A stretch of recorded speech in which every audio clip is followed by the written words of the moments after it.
कहानी पैगंबर नूह अलैहिस्सलाम की। पैगंबर आदम अलैहिस्सलाम के बाद कई साल निकल गए। अल्लाह सुब्हानल ताला ने एक और पैगंबर नूह अलैहिस्सलाम को धरती पर भेजा। आदम अलैहिस्सलाम के भेजने के 1000 साल के बाद अब धरती पर बहुत सारे लोग रह रहे थे। जनसंख्या बहुत बढ़ चुकी थी। बदकिस्मती से उसी समय शैतान ने एक चाल चली। दुनिया में रहने वाले सभी लोग मूर्ति की पूजा करने लगे और उसी समय अल्लाह ने एक और पैगंबर को धरती पर भेजा लोगों का मार्गदर्शन करने के लिए, पैगंबर नूह अलैहिस्सलाम को। पैगंबर ने लोगों को अल्लाह की राह पे चलना शुरू करवाया। अल्लाह से डरो, अल्लाह जो कहते हैं वो करो। पैगंबर ऐसा जोर जोर से कहते हैं, लेकिन लोगों ने ना तो कोई परवाह की और ना ही उन पर ध्यान दिया। लेकिन पैगंबर ने अपना हौसला नहीं खोया और वो अपने काम पर लगे रहे। लोग फिर भी मूर्ति की पूजा करते रहे, लेकिन पैगंबर में बहुत ही सब्र था। क्या तुम नहीं जानते ये पूरी दुनिया अल्लाह ने बनाई है? वो सभी से कहते, आसमान में सूरज, चांद, सितारे जो तुम देखते हो वो अल्लाह ने ही बनाए हैं। उन्होंने ही नदियों को बनाया है, पहाड़, जंगल, जो सब कुछ तुम देखते हो उन्होंने ये सब सिर्फ तुम्हारे लिए ही बनाया है। फिर तुम लोग क्यों उनको नहीं मानते? तुम क्यों मूर्तियों को मान रहे हो? लोग अब इस बूढ़े इंसान से चिढ़ने लगे। तुम्हें क्या लगता है तुम कौन हो? तुम भी एक इंसान हो। हमें लगता है तुम झूठ बोल रहे हो। चले जाओ, हमें अकेला छोड़ दो। उन्होंने उनसे कहा, लेकिन सभी ऐसे नहीं थे। कुछ लोगों को लगता था कि पैगंबर सही बोल रहे हैं। उनमें से ज्यादातर गरीब और कमजोर थे।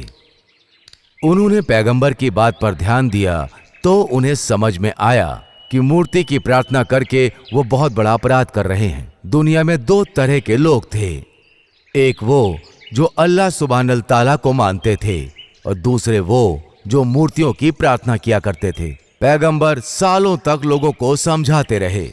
मूर्तियों को मानने वाले पैगंबर से परेशान हो गए। अगर तुमने अब झूठ बोलना बंद नहीं किया तो हम तुमको पत्थर से मारेंगे, वो चिल्लाए। लेकिन पैगंबर ने ध्यान नहीं दिया और वो अल्लाह के बारे में बताते रहे। वो दिन रात लोगों को शिक्षा देते। मूर्तियों को मानने वालों ने उन पर पत्थर मारे, उन्हें डंडों से भी पीटा गया। तुम हमसे अलग हो, हम तुम्हारी बात क्यों सुने? मैं सच कह रहा हूं, पैगंबर ने इस बात पे जोर देते हुए कहा, तुम लोग मूर्ति प्रार्थना करके अपराध कर रहे हो। कई साल बीत जाने के बाद अब नूह अलैहिस्सलाम बहुत उदास हो चले। कई साल तक अल्लाह की बात समझाने के बाद भी उनके साथ मुट्ठी भर ही लोग थे जिन्हें उन पर भरोसा था, जबकि मूर्तियों को मानने वालों की जनसंख्या बढ़ती ही जा रही थी। एक रात जब पैगंबर अल्लाह से प्रार्थना कर रहे थे तो अल्लाह उनसे बोले, उदास मत हो नूह। अल्लाह ने उनसे कहा, तुमने वही किया जो तुमसे कहा गया था।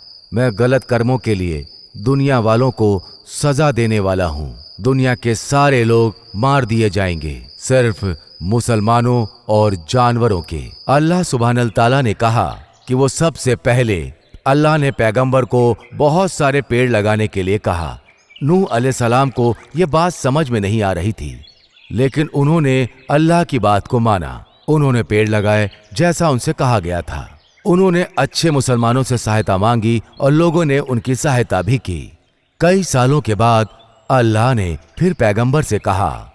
इस बार उन्होंने पैगंबर से एक जहाज बनाने के लिए कहा।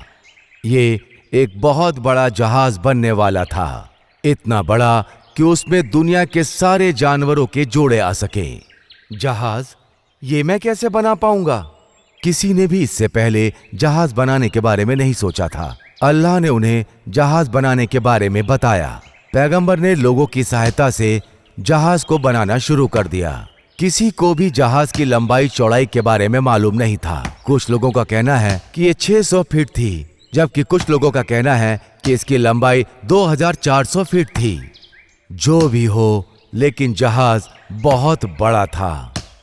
पैगंबर के बच्चों ने भी जहाज बनाने में उनकी सहायता की। पैगंबर ने जहाज बनाने के लिए शहर से दूर एक पहाड़ को चुना। उसके बाद उन्होंने जहाज को बनाना शुरू किया। उन्हें जहाज बनाने के लिए लकड़ियों की जरूरत थी। वो पेड़ याद है ना, जिसे उन्होंने 100 साल पहले लगाए थे। उन्होंने लकड़ियों के लिए उन्हीं पेड़ों को काटा। फिर उन्होंने जरूरत के हिसाब से उन लकड़ियों को काटना शुरू कर दिया। जहाज बनाने के लिए लोगों ने दिन रात कड़ी मेहनत करी। जब मूर्ति प्रार्थना करने वालों ने उन्हें जहाज बनाते देखा तो लोगों ने उनका बहुत मजाक उड़ाया। तुम एक बेवकूफ बूढ़े हो, उन्होंने कहा। तुम पहाड़ की चोटी पर जहाज बना रहे हो। लेकिन पैगंबर चुपचाप रहे और अपना काम करते रहे। लोगों को पता नहीं था कि वो इतना बड़ा जहाज क्यों बना रहे हैं, इसलिए उन्हें लगा कि वो पागल हो गए हैं। कई महीनों की कड़ी मेहनत के बाद अंत में जहाज तैयार हो गया। एक रात अल्लाह ने पैगंबर से कहा कि वो पूरी दुनिया में बाढ़ लेकर आएंगे। लेकिन मुझे कैसे मालूम होगा? क्या आप मुझे कोई इशारा करेंगे? पैगंबर ने पूछा। अल्लाह ने उनसे कहा कि जिस दिन तुम्हारे चूल्हे से पानी निकलने लगेगा, उसी दिन से वो दुनिया में बाढ़ भेजेंगे। अगले दिन पैगंबर ये देखकर आश्चर्य में पड़ गए कि जहाज के बाहर जानवरों की एक लंबी लाइन लगी हुई है। वो सभी जोड़े में आए थे। उनमें हाथी, जिराफ, शेर, खरगोश, ऊंटें और बाकी सारे जानवर थे। और जहाज जल्दी ही कई कई तरह के जानवर और पक्षियों से भर गया। एक दिन पैगंबर जब अपने घर पर थे तो चूल्हे में से पानी निकलने लगा। यही वो इशारा है जिसका मैं इंतजार कर रहा था, पैगंबर ने कहा। वो जानते थे कि बाढ़ का समय अब आ गया है। बाहर बरसात शुरू हो गई थी।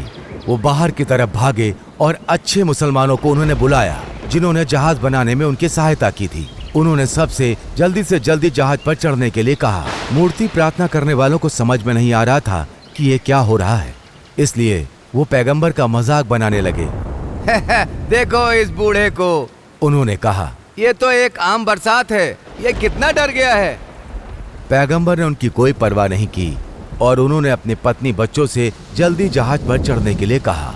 सभी ने उनकी बातों को माना, सिवाय एक उनकी पत्नी और उनके बेटे के, क्योंकि उन्हें पैगंबर पर विश्वास नहीं था और ना ही जहाज बनाने में उनकी मदद की थी।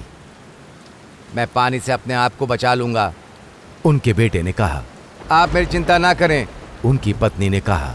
पैगंबर ने उनसे विनती की, लेकिन वो नहीं माने। पानी काफी बढ़ गया था, इसलिए पैगंबर जहाज की तरफ भागे। भयानक बाढ़ आ रही थी और पानी लगातार बढ़ता जा रहा था।